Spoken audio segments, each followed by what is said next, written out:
So I've never played Sekiro Shadows Die Twice before, but after watching one of my friends play it for a bit, I knew I had to also. Thing is, I'm really bad at, video games and learning and life. All key things I hear to be successful. So I decided to do a challenge that'd be reasonable, I figure, and still give me a chance. So let's beat Sekiro Shadows Die Twice without healing once. That means no medicine of any kind, but I am still allowed to resurrect, because that's the perks of immortality, not healing. And this challenge would never end otherwise. For my trusty death counter, I am counting every single death, whether I come back to life a second later or not. It's hell to count, but I feel it gives a clear idea of my inability to learn and where I struggle the most. With a spoiler warning to all, let's go die a whole lot more than just twice. Like most stories start, we begin in a dark hole with next to no health. But don't worry, Wolf here is a master of stealth, and so it's simple to sneak past the guards without fighting, and reach the small immortal child named Kuro, who we shall spend all game doing everything for. He's under guard, but they kindly left him with my sword. Not sure why they didn't just keep it, but it works for me. He also gives me a healing gourd, insisting that I need to heal. But nah, I don't need that, buddy. I can take these low-level goons without help. And I'm dead. See? All part of my plan, though, because now I have full health. Healing is overrated when getting skewered achieves the same result, if not better.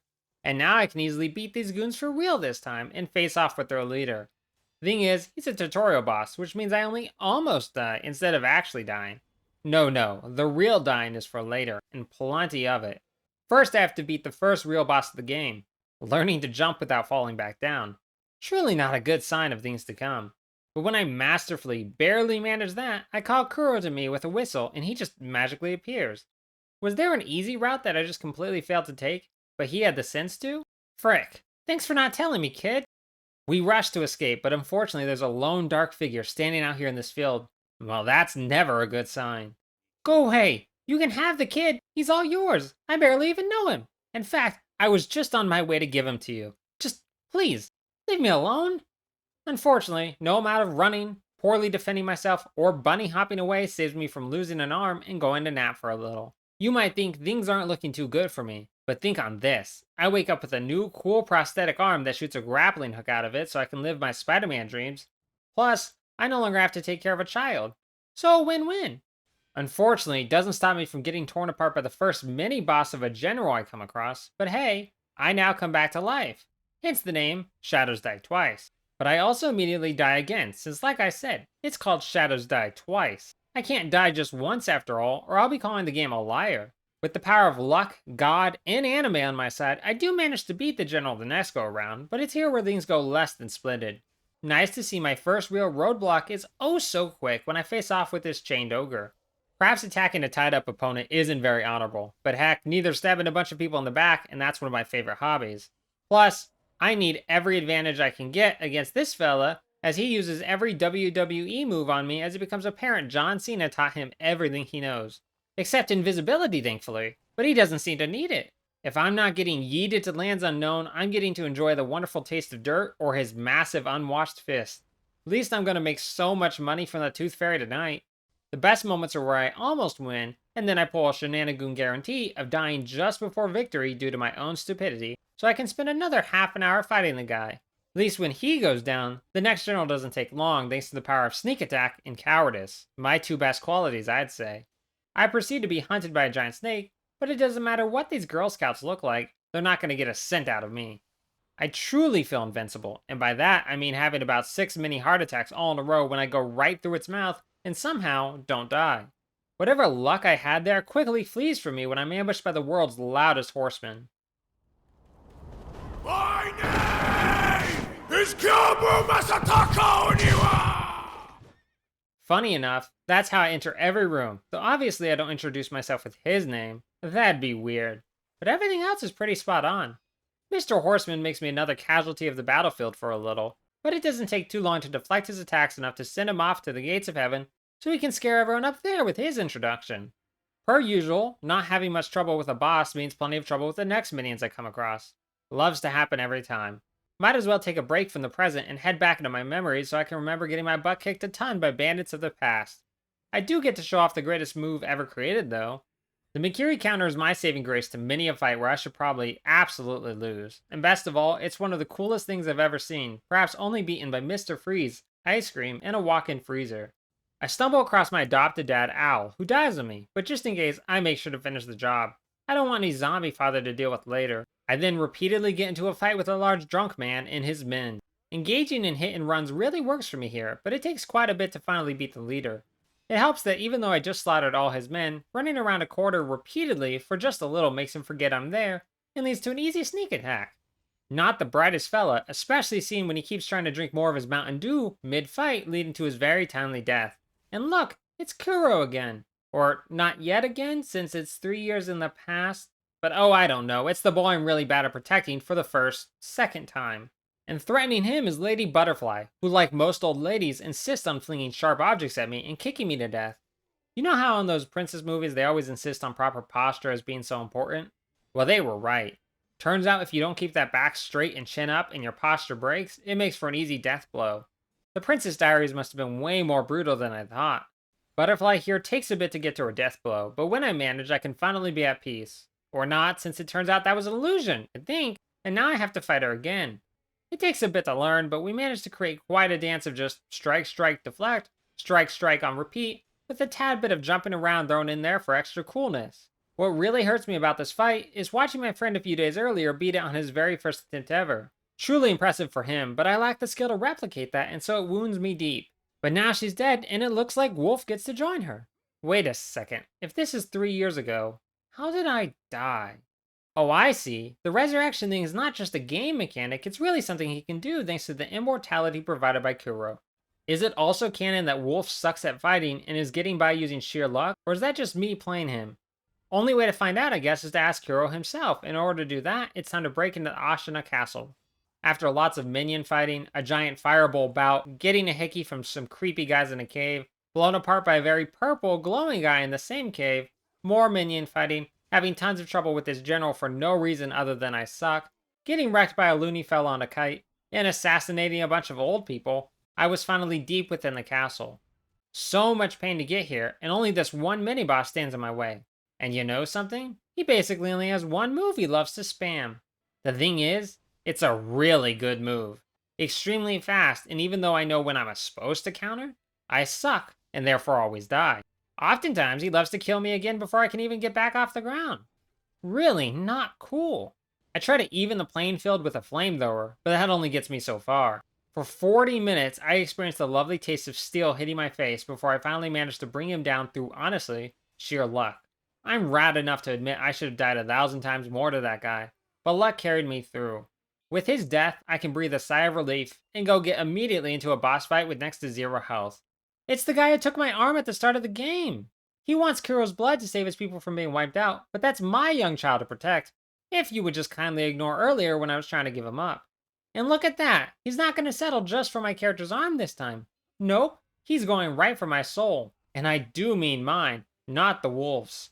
Thing is, Buddy Boy here, well, how do I say this nicely, is the worst. I hate him, but actually I love him too. It's complicated. He's an excellent fight, nothing cheap about anything he does, which involves bringing me a lot of pain, and there's something truly satisfying to countering him. But that's where the hating comes in. I don't know what the heck I'm doing, and he does, so Death and I get really well acquainted. Every time I die, he says he'll kill me as many times as it takes. Or perhaps someone should tell him that's not how immortality works. Or, you know, video games. I learned to consistently take his first health bar out, and after so much more suffering, I take his second. And then, of course, sitting back, pleased at finally winning, it turns out he's a frickin' third phase. Why does life hate me so? What deity did I wrong? And would it help if I said I'm sorry? Apparently not, because back to the beginning of the fight I'm sent. For 3 hours I fight him, getting closer and closer to victory, but always managing to screw it up before it can be achieved. But if any part of this game teaches me to actually get, well, I wouldn't say get good, because I'm certainly not good, but better than I was, it's this fight. I'm still too incompetent at flinging lightning back at him, but it doesn't stop me from finally managing to break his posture and bring it into him. Well, okay, I guess it's only fair that if I manage to survive our last fight, he survives this fight, and we'll break the draw later. I saved the kid and got my revenge, so we can call it a day, right? For once, I'd like that to be true, but nope, Kiro wants to sever his immortality so that people will stop, kidnapping him and fighting over it. The small immortal child has no concept of death, so he doesn't get my pain when he sends me back out to collect the ingredients for his ritual. Onwards I press, getting lost in the castle for a while, massacring a bunch of evil monks, shoving a For Honor player to his death, getting ambushed by a monkey, and in the spirit of revenge, hunting down a bunch of monkeys in robes. I think this is supposed to be a puzzle fight hunting these monkeys, but I don't think I solved it as much as I just snuck up and killed a couple, or ran right at them to kill them. Well, except for the invisible one, I lucked into figuring him out. Turns out that monkey business leads me to a divine child who provides me with the mortal blade, a weapon capable of killing immortals. Who keeps trusting all these immortal children with swords, especially an immortal killing sword? Good thing they're always the purest souls and love to give me the weapon so I can go out and make bad decisions, like attacking every mini boss I can find simply because they're mini bosses. This is why I'd prefer to be a lowly, out of the way minion, because there's no better guarantee for death than being a boss of any kind. I don't have to fight all these guys for the challenge, but it feels like the ultimate sin to let a single one survive. That might make me a bad guy, but if not, the endless backstabbings, granny beatings, and monkey slaughters definitely do. Doesn't help my case when I stumble across a giant guardian ape just sitting there minding his business before I intrude. This fight, as one might expect, is brutal, especially with him farting on me and throwing a tantrum every 2 seconds, but it only takes about 10 minutes before I bring him down with the use of firecrackers. Which would be great except for the fact that, like so many bosses at this point, he also refuses to die, coming back now to stab me or screech at me, something I'm quite used to already since I have siblings. And just like them, he's great at wrecking my life and putting me 6 feet under, time and time again. I attempt to destroy the sword before he resurrects again, but the game isn't having it. Can't blame a guy for trying, except yes, he can, and he will. I'm not the best at deflecting the giant ape, but as we've established, I am excellent at running away like a coward and then striking when the timing's right. Sure, it's slower and less impressive, but that describes me perfectly. Winning the fight after 2.5 hours, I'm rewarded with the flower ingredient I need for Kuro. The same flower that apparently the ape was carefully looking after, so he could offer it to his would-be bride? Welp, ain't that just the way? For a guy who farted and chucked his dung at me a lot, he really was a romantic at heart. Who could have guessed? Ignoring my guilt and trying to enjoy my victory, I set out to hunt down some mini-bosses. And while the first 2 I come across go down pretty easy, the third one's a very different story. Here's where things go to insane levels of, why am I doing this? Purple glowing orbs guy from before is now my main target despite being 100% optional and also pure hell.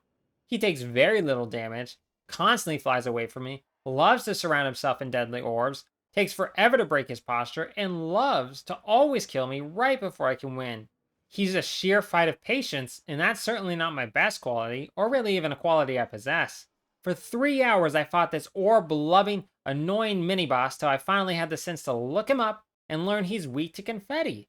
Perhaps a traumatizing birthday when he was young made it so, I don't know, but I certainly used the heck out of it to put him down. I still hate the slowness of the fight as he loves to become immune to damage and teleporting away, but I finally bring him down. Was it worth all the suffering? Probably not. But would I do it again? In a heartbeat. I think that's called not learning, but that's my specialty, obviously.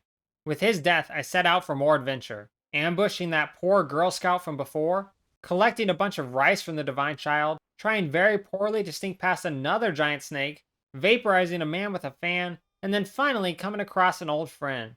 Look who it is. It's the ape yet again. You know, don't tell anyone, but I'm starting to think that this game just maybe wants us to suffer as much as possible. Or maybe not, because surprisingly, the ape is much easier down here. Maybe because I'm much more familiar with his moves by now, and so I almost beat him on my first try, despite him calling a friend to help. But as usual, the better I do it first, the worse I do on my next attempts. But it still doesn't take too long to bring him down, and this time, Wolf has the sense to actually use the immortal killing blade, so we can finally be free of our headless friend.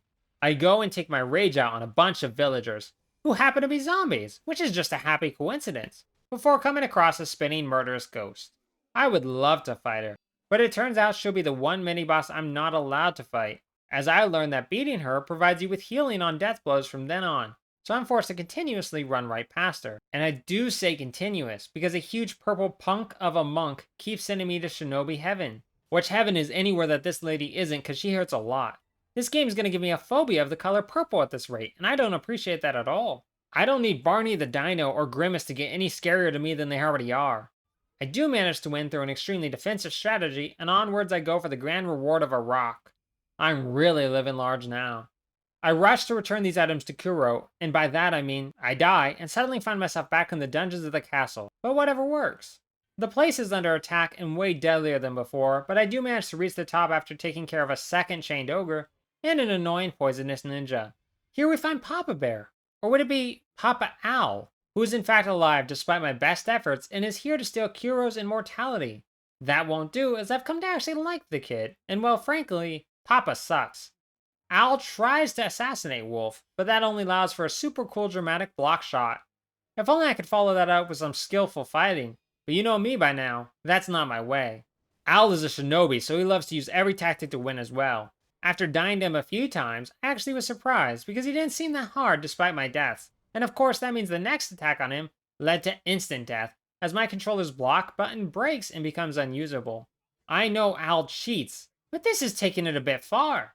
I thankfully have a single backup controller and the fight recommences. Throughout the fight he tosses a glowing green ball at me, but I can't ever seem to figure out what it does. I find it hilarious though when I look it up to learn he's shutting off healing. Oh no, please don't shut off my healing, whatever will I do? I'm still much too stupid to get it right quickly, and only after coming close to a victory a bunch of times do I manage to beat him, if just barely, after 50 minutes. I don't think any of my internal organs have remained intact, and I'll be coughing up my spleen every day for the rest of my life, but I'm still alive, so take that, old man. I hope Al enjoyed his butt kicking, because I'm not done with him. Using the same magic-like ability from before, I head into the past, this time from a different viewpoint, killing and dying to a few more mini-bosses before confronting Papa yet again. Al was the one who stabbed me in the back, so it's time to work out some family problems. Thing is, while I do take a share of deaths, because when do I not, I consider this fight much easier than the first fight with him. Probably because he hasn't changed many of his moves, but he does have this really cool Owl spirit. Oh, I get why he's called Owl now. I still think he should be called Bunny though, with how much he insists on hopping around the arena. I honestly had more trouble getting past the mini-bosses guarding him than Owl himself. But hey, maybe that means I'm learning? Nah, probably not. With all the ingredients gathered and Owl brought down, I head into a cave to figure out how to get to the mythical Fountainhead Palace to find the key to severing immortality, and am immediately crushed for my efforts. But somehow, I live. Not for long though, as my old friend the huge monk shows up yet again, this time less purpley. I struggled with her yet again, but felt victorious now that I had a strong feel for her moves after probably way too long. Didn't help the old ego to learn that my friend from before managed to beat her a day earlier on his first try. We all learn at our own speeds though, right? And shouldn't feel shame for that, yeah? I mean, no one else should. I'll happily hoard all the shame and failure, thank you. The path forward is blocked by a ton of otherworldly fighters that are actually pretty fun to fight. Some being satisfying to counter, or the fact that some die in one hit. I take down another glowy bowl, another frickin' purple orb guy from hell, a giant fish, which I actually feel super guilty about and would not do again, and finally found myself facing off with a huge dragon. Very intimidating, very cinematic, not very hard. But that's the norm, I find. The more cinematic a fight is, often the easier it is, and I'll happily take it, as those are often quite fun as well. With the dragon defeated, I have all I need to remove the immortality, and I magically find myself back in the palace, only to learn that of course it's under attack again, and Kuro is once again kidnapped. I leave for 2 seconds, and every time this happens. Maybe we should stash the kid somewhere less obvious, cause it's clearly not a very safe castle. I take down a spearman, and another drunkard who shoots Doritos fire instead of Mountain Dew, another super fast swordsman, and then I find myself pit against a giant demon. This certainly escalated. I might have taken a wrong turn, because that guy definitely doesn't have Kuro and is completely optional, but there's no way I can resist such a fight. Death and I are very old friends by now, and I'm sure he's more than annoyed by my constant intrusions at this point, but I keep heading to him. I heard that the demon is quite the fight, and that's definitely true, but I love it. I thought I'd hate this fight, honestly, but once I got a feel for the fight, which mainly is just endless sprinting, very carefully counted blade whacks, and more sprinting, I grew to love it. I may not have much skill, but if there's one thing I know how to do, it's run away, which works quite well. Oh, I still die a ton for sure, But this quickly grew to be one of my favorite fights as I learned the fight, and it felt super satisfying to finally bring all 3 of the demon's health bars down. And now, after all that fighting, it's time to face off with Ashina yet again in those fields from the beginning. Very dramatic of him to wait almost 3 hours for me to beat that demon, plus the hour it took to beat all the other mini bosses and minions. All that waiting just for him to be a pushover. When we first met, he killed me as easy as I kill him here. But sadly, that's not the final boss. No, he's only stage 1 of the final boss as he finishes himself off to summon from the underworld his grandpapa, the much more skilled warrior. Ya crybaby, calling your extremely ripped grandpa to fight your battles for you, I see. Honestly, good call, cause he's quite good at it. Grandpappy really is a formidable opponent, hitting me with everything possible. The man's packing his super fast sword skills, his even deadlier spear, a frickin' pistol, and the power of Zeus to kill me with. With no Kratos on my side, I have to give all I got to win, which honestly comes down to more running out of range and sprinting back to easily win the first health bar, than dying repeatedly to his second.